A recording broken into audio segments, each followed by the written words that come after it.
everyone. Let's look at some parts of speech with Mindy and her lovely cat. Mindy, the reading ghost, is attentively reading her book. Her cat Minnie is sleeping calmly. She then stretches lazily before going back to sleep. Words like attentively, lazily, and calmly are called adverbs. Adverbs are like adjectives. Instead of telling us more about the noun, adverbs tell us more about the verb. They answer questions of how, when, and where. Attentively tells us how Mindy is reading.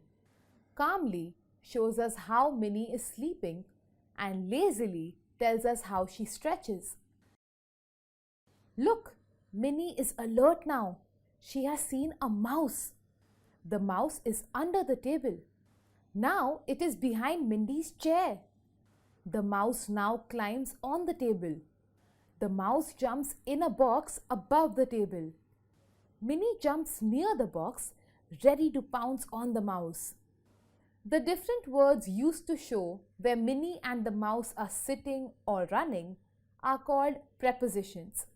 Prepositions like under, behind, on, in, above, and near show us different positions.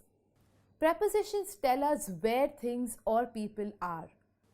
Minnie and the mouse are running in circles. The mouse hurries behind the door, so Minnie follows the mouse. Minnie looks around but cannot see the mouse. Yet she tries hard to find the mouse. Is it hiding behind the door or the cupboard? Minnie thinks. She searches behind the door, for she can smell the mouse there. But it is not behind the door nor behind the cupboard. These words that we use to describe the chase are called conjunctions. Conjunctions join sentences. These are the fanboys. For is used to show reason for something happening.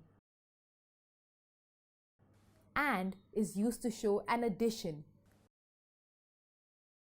Nor is used when showing two options that are not there.